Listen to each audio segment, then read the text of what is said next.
সকালবেলায় এসে লন্ডনে পৌঁছাইছি। 13 বছর আগে এই লন্ডন ছেড়ে গেছিলাম। আপনারা জানেন কিনা জানি না যে আমার অ্যাকাউন্টে টাকা ছিল না, এই কারণে লন্ডন আমার ভিসা এক্সটেনশন দেয় নাই, ভিসা দিতে রিফিউজ করছে। এখন এইবার আবার আমাকে ভিসা দিছে, যেহেতু এখন আমার অবস্থা ভালো, এই জন্য লন্ডন আমার ভিসা দিছে। আসার পরে সকালবেলা আসার পরে যে জায়গাটাতে আসছি, আমার কাছে মনে হয়েছে যে এইটাই আমার সবচেয়ে বড় স্মৃতির জায়গা। এটা থেকে সেন্সবারি, এখানে আমি 13 বছর আগে 2 বছর কাজ করছি এই ট্রলিম্যান।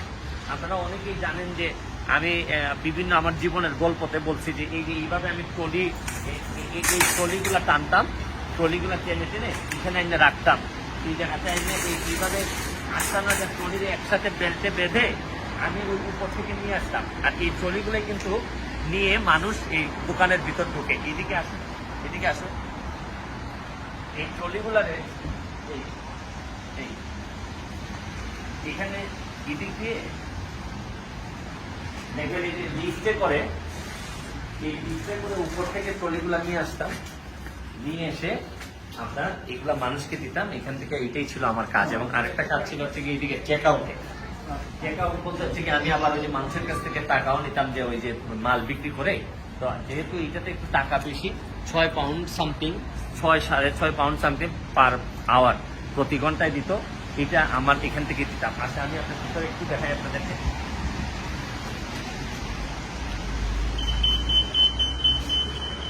এইখানে থেকে আমি কাজ করতাম, এই জায়গাগুলোতে কাজ করতাম। এখানে আমার বেশিরভাগ কলিগই 13 বছরের মধ্যে, এখন আর খুব বেশি কলিগ নাই। একজনকে পাইছিলাম, দেবী মনে হয় নাই এখানে, না?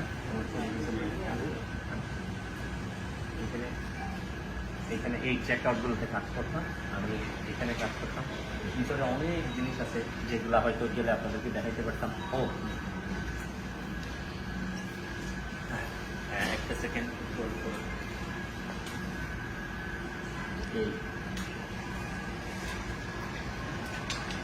এখানে এত টায়ার্ড লাগতো যে সারাদিন 8 ঘন্টা আমার এই ট্রলির কাজ করা লাগতো। এবং মানে এত কষ্ট হইতো, মাঝে মধ্যে মনে হইতো যে আল্লাহ তুমি আমার কবে বাংলাদেশে ফেরত নিয়ে যাবা। মানে আল্লাহর কাছে সবসময় চাইতাম যে আল্লাহ তুমি আমার একটু বাংলাদেশে ফেরত নিয়ে যাও।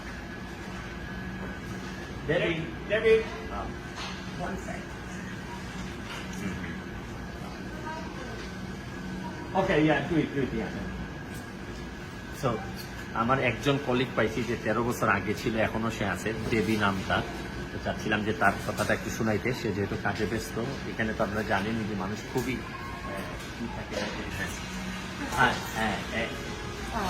she was my colleague. Now I'm not working. 13 years back. Yeah. Can you remember me? I do. So we had a very good relationship. We did, Saeed. Yeah, yes. yeah. So how is your life? Everything okay? Yeah, fine. I've got 9 grandchildren now.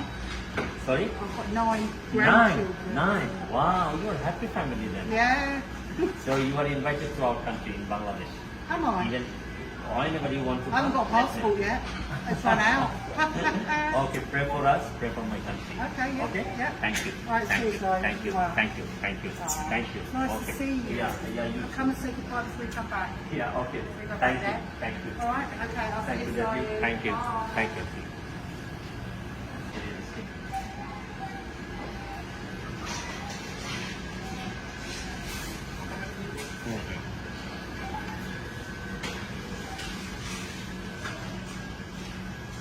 এখানে আমি একটু দেখাই। আসো আসো আসো।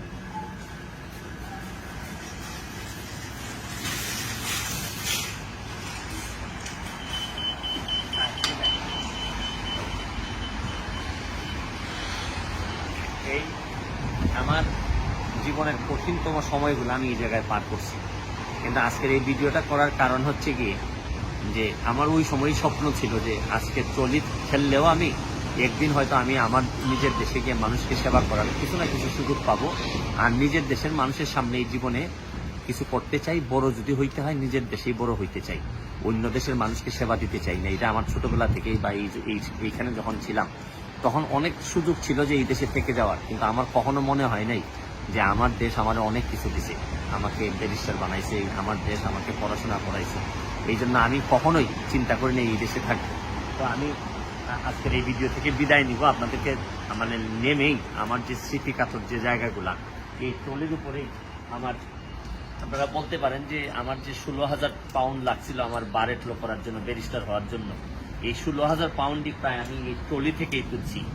আমার দেশ থেকে আমি 1 টাকাও আনি নাই।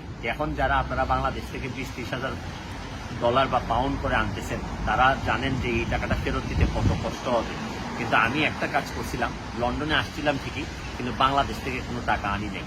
তা আপনারাও চেষ্টা করবেন যে এখানে কাজ করার টাকা দিয়ে কোনোভাবে কভার করতে পারেন কিনা, যদিও এখন নাকি এটা অনেক বেশি কষ্টকর। আমার এই ভিডিওটা যদি সামান্য কিছু মানুষের জন্য একটা অনুপ্রেরণা হয়, আমার জীবন সার্থক হবে। আর লাস্টে একটা কথাই শুধু বলতে চাই, জীবনে যেখানেই কাজ করেন না কেন মনে রাখবেন স্বপ্নটা অনেক বড় রাখতে হয়। আজকে যদি আমি লন্ডন ছেড়ে না যেতাম, তাহলে হয়তো কখনোই ব্যারিস্টার সুমন হিসেবে জন্ম নিতাম না। আর ব্যারিস্টার হিসেবে জন্ম নেওয়ার কারণই ছিল যে আমার দেশের প্রতি যে টান ছিল এবং আমার স্বপ্নটা ছিল অনেক বড়। ভালো থাকবেন, সুস্থ থাকবেন।